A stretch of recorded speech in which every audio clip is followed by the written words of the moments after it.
kulanti haboon daawade barnaamijii mucaaradka waxa ka harsanaa kaliya wuxuu ahaa madaxweyne maxamed cabdullaahi farmaajo ninka taageerayaashiisu ay ugu yeeraan xabiibul malaayiin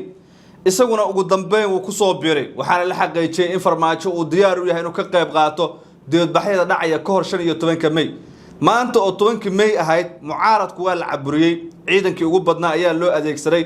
waana la joojoobay sidii ay doonayeen wax uma dhicin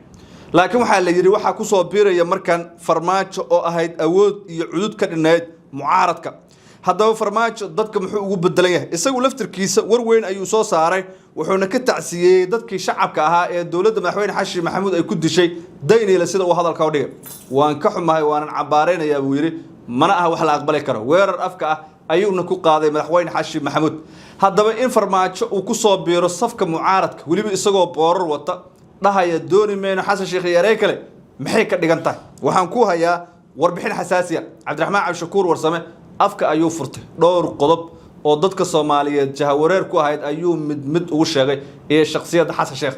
cabdiraxmaan warkiisa waan eegaynaa Donald Trump madaxweynaha dawladda Mareykanka laftirkiisa Soomaaliya war uu ka soo saaray ayaan ku hayaa ninkan Soomaaliya markasta aflagaadadeeda ayuu si joogta isaga bartaba madaxa Soomaalida ahna malaha way ka baqayaan maba arkaysto qof ku dhaca inuu u jawaabo Trump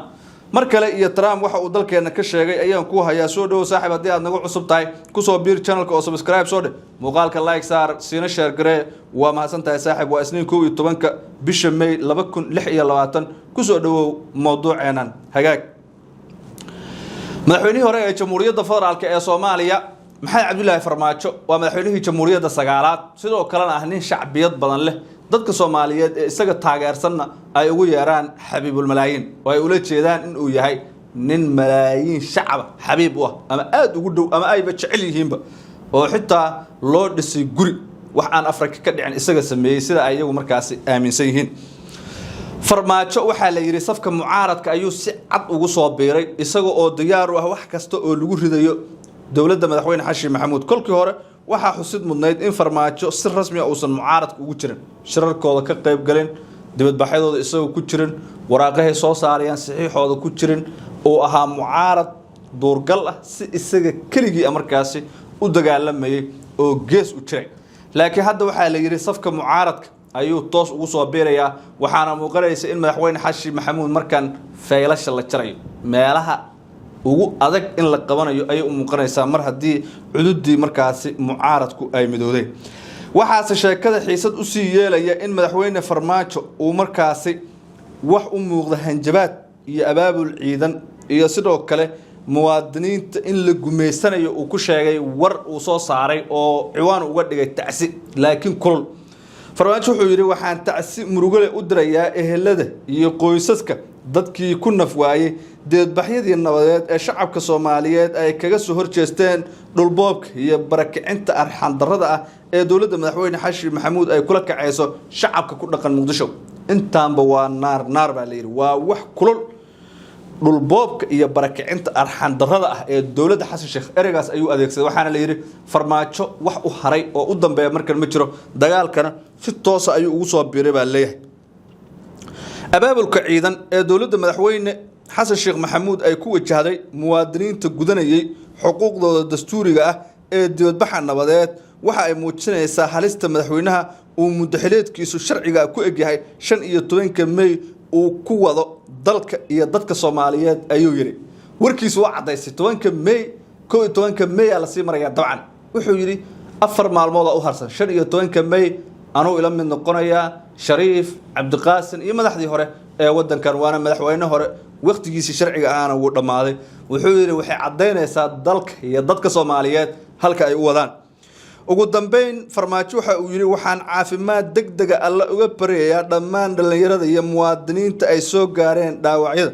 aniga ugu baaqaya shacabka Soomaaliyeed gurmadka iyo garab istaaga dadkeena nugul ee laga burburiyay hoygooda iyo hantidooda ayuu yiri xabiibul malaayiin maxamed cabdullaahi farmaajo warkiisa dad badan way ku farxeen waxaana la yiri in madaxweyne farmaajo sidaan damqashada iyo dareen kale ugu hadlo weerarkan afka ahna uu ku qaado dawladda xashi maxamuud intaaba waa heel walaal baana laga helaa ayay yiraahdeen farmaajo muddadii uu xilka hayay waxa lagu xusuustaa inuusan dumin hal guri oo uusan markaasi hantidii dowladda xaraashan halka madaxweyne xashi maxamuud lagu eedeeyo musuqmaasuq iyo ku takrifal awoodeed iyo in xubnaha ganacsatada ah ee milyaneerada ah loo boobayo dadka maatada ah ee aan awoodin noloshooda qutul daruuriga ah ee hadday helaan qado aan ogeyn halka cashadu saaran tahay haddii ay casheeyaanna aysan ogeyn aroortii waxa afka lagu dhufan doono ama quraacda yar ee beri la heli doono dadka sidaas oo xaaladdu ay ku culus tahay jawigu ka cakiran yahay waayuhu iyo waqtigu iyo duruufuhu jeexjeexeen inaad dhulkoodii sii qaadato oo aad u loogto nin milyaneer oo subaxdii markaasi ku quraacda beer iyo canjeero iskor saaran qaarkoodna markaasi si ka baxsan xadka bini'aadamka isaga badiyo dheelada inaad dadka nugul u loogto waxaa la yidhi waa cadaawad kale oo ruuxa iyo lafaha uga jirta xasan sheekh iyo kooxdiisa xaraash qaran lagu eedeeyey oo la yidhi hantida ummadda ayay dhacayaan madaxweyne farmaajo si cad ayuu markaasi fagaarihii xil wareejinta 2021kii aan 2022kii xasan sheekh markii calanka Soomaaliya uu ku wareejinay u sheegay inuu ku wareejiyay galal iyo feelal ah hantidii qaranka oo uusan mirka maqnayn dhul dawladeed aan la iibin gaadiid dawladeed aan la iibin shidaalkii dawladda aan la iibin hubkii dawladda aan la iibin wasaaradihii dawladda dhulkooda aan la xaraashin ee wax walba sidii loogu talagalay ay yihiin sida uu sheegay barigaasi madaxweyne maxamed cabdullaahi farmaajo laakiin dawladda madaxweyne xashi maxamuud ayaa taas bedelkeeda lagu eedeeyay boobka hantida qaranka iyo barakicinta dadka masaakiinta ah waxaana la yiri dawladdu tallaabada ay qaaday waa tallaabo aad looga argagaxo oo muujinaysa in markaasi aysan u diirnaxayn shacabka Soomaaliyeed haddaba halka muxuu yahay madaxweyne farmaajo warkiisa adiga maxaa kaaga baxay dad badan way taageereen waxayna ku sheegeen inay tahay wax aad looga farxo isla markaana mudan in la bogaadiyo in farmaajo uu ku soo biiray garabka mucaaradka farmaajo oo ka maqnaa xubnaha mucaaradka ayaa dibadbaxyo dhigayay hadda haddii dibadbaxyadaas ay awood sii yeeshaan farmaajona uu ku soo biiro maxaa dhici kara ugu dambeyn madaxweyne xashi maxamuud oo ka hadlay doorashada koonfur galbeed iyo barnaamijyada mucaaradka ayaa si baan u weeraray xubnaha mucaaradka ah madaxweynaha jamhuuriyadda professor xashi maxamuud oo khudbad u jeediyay dadka Soomaaliyeed ayaa ka hadlay arrimaha doorashooyinka barnaamijyada mucaaradka iyo gogashii dhawaan uu u fidiyay siyaasiyiinta mucaaradka ah ee isaga ka soo horjeeda madaxweynuhu ayaa ugu horeyn sheegay in doorashadii golayaasha deegaanka iyo wakiilada ee ka qabsoontay dowlad goboleedka koonfur galbeed ay bog iyo taariikh cusub u furtay Soomaalida isaga oo tilmaamay in dalka uu haatan u jihaystay doorasho qof iyo cod asra uu sheegay maanta waa maalin weyn maalmihii waaweynaa ee Soomaalida taariikhdu sameysay ayay ka mid tahay markii labaad ayaa dadka Soomaaliyeed waxay u dhaqaaqeen maanta doorasho qof iyo cod iyo inay cabiraan ra'yigooda iyo cidda ay rabaan inay hoggaan u noqoto ayuu yiri madaxweyne xashi maxamuud oo taageerayaashiisa u yaqaanaan dal xoreey laakiin dad ka soo horjeeda ay ugu yeeraan dal xaraashe madaxweynaha jamhuuriyadda ayaa sheegay in doorasho qof iyo cod ay ka turjumayso waxa ay dadku rabaan sidoo kale madaxweynuhu wuxuu weerar ku qaaday xubnihii mucaaradka ahaa ee maanta dibadbaxa ka dhigay caasimadda Soomaaliya ee Muqdisho kuna hanjabay in dibadbaxu uu yahay mid sii socon doona waxaan kula wadaagayaa khudbadda madaxweynaha jamhuuriyadda federaalka ee Soomaaliya Dr. Xasan Sheekh Maxamuud wuxuu kaga hadlayaa doorashooyinkii ka dhacay koonfur galbeed wuxuu ku weerarayaa xubnaha mucaaradka ah sidoo kale waxa uu madaxweynuhu markaasi ka hadlayaa barnaamijka mucaaradka iyo laba su'aalood oo ay tahay in la isweydiiyo sababta barnaamijka xilligan ku soo beegtay ayuu leeyahay xasan sheekh maxamuud madaxweynaha jamhuuriyadda khudbadiisa ila daawo laakiin ha ilaawan inaad subscribe soo tiraado channelka xog badan ayaa ku jirta khudbadda madaxweynaha ila arag ayana oo in la fahmo u baahan sababta maanta oo ay dawladda Soomaaliya ku baaqday shir hordhac oo wada xaajooda in la isugu yimaado barnaamijka loogu soo aadiyo asagana niyad samaan kama muuqata meeshaas maalintii oo wada shir wada xaajooda dawladda ku baaqdayna barnaamijka lagu soo aadiyo maalintii doorasho ay ka dhacaysay dalka qaybo weyn oo kamid ah lagu soo aadiyo barnaamij niyad samaan loo soo abaabulamayn barnaamij Soomaaliya in lagu carqaladeeyo ay ahayd dawladuna intay fahamtay ayay ogolaatay in barnaamij la qabto hase yeeshee nasiib darro dadka Soomaaliyeed ayaa ayaguna dhinacooda ka fahmay marka waxaan leenahay siyaasiyiinta Soomaaliyeed niyad samaan aan la nimaado ujeeddo toosan aan la nimaado waxaa soo haray dawladda federaalka ee Soomaaliya waxay mas'uul ka tahay ilaalinta iyo horumarinta dastuurka oo aniga aan ugu horeey dastuurka ayaa xaq u siinaya muwaadinka in uu ra'yigiisa cabiro oo soo baxo laakiin taas macnaheedu ma aha shacabka Soomaaliyeed oo walaalayaal fowdo qas ciidamo hub ma aha muwaadinku waa xor banaanbax inuu samaysto waa u xor dowladdu ma diidana dowladdu waxay ballan qaadaysaa amnigiisa inay sugto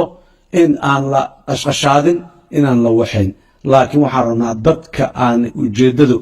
ay ka tahay kelmaddii saxda ahayd ee sida qaldan loo isticmaalaya mudaaharaadka uu ka yahayna inaan ka taxadirnaan u baahnayn waxaan leeyahay walaalayaal ra'yi siyaasadeed oo dadka laga gada la imaada xasaasiyaadka iyo caatifadaha dadka yaan la kicinin hadda 36 sano ka hor aan caatifada dadka kicinay dhibaatadii naga gaartay waan garanayna dadka ra'yi siyaasadeed oo mustaqbalkooda u tilmaamayo oo wanaagooda u tilmaamaya hala tusiyo ayaan la isticmaalin oo si qaldan loo isticmaalin intaas ma raba inaan ku sii dhaafo dadku waa xor waa mudaaharaadi karaan saacaday doonaan ay mudaaharaadi karaan meeshii la isla gartay ku mudaaharaadi karaan dowladdana amnigooda ayay ballan qaadaysaa inay ilaaliso hadday tahay cadowga nabaddiidka ah hadday tahay mid gudaha inuu carqaladeyn rabo dowladda Soomaaliya waxay boqolkiiba boqol ballan qaaday amniga siyaasiyiinta waa xor magaaladay xor u yihiin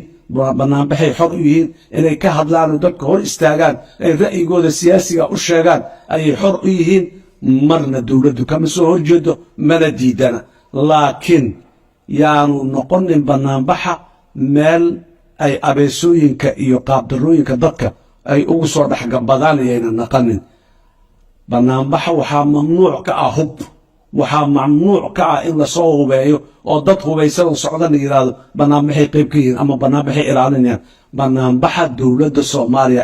ay ilaalinayso amniga caasimadda ka jira dowladda ilaahay ka sokow dowladda ka mas'uula dadka caasimadda ku nool dowladda ka mas'uula amnigooda banaanbaxooda iyo xuquuqdooda inay meel barsanaadaan dowladda ka mas'uula amniga banaanbax kasta oo la qabanayo dowladda ka mas'uula ayadaa ilaalinayso qof gaar ma ilaali karo maleeshiya laguma ilaali karo qoray aan sharciyeysnayn oo nin oo muwaadin uu la ordaa la cararayo laguma ilaali karo dowladda iyo hay'adaheeda amniga ee magaaladan amniga ka dhigay ayaa ilaalinaya ayagoo difaacayo oo xurmaynayo xuquuqda muwaadinka uu u leeyahay inuu banaanbaxo yaan dadka la khaldin yaan dadka been loo sheegin yaan dadka jahaanay wax ka jirin la aadinin walaalayaal dalka Soomaaliya dimuqraadiyad iyo xorriyad iyo amni iyo deganaansho u dhaqaaqa xaggiisa dowladda intaas horseedaysay laguma eedayn karo inay amni darro iyo maxay carqaladeyn wado laakiin dadweynaha Soomaaliyeed xoraatiin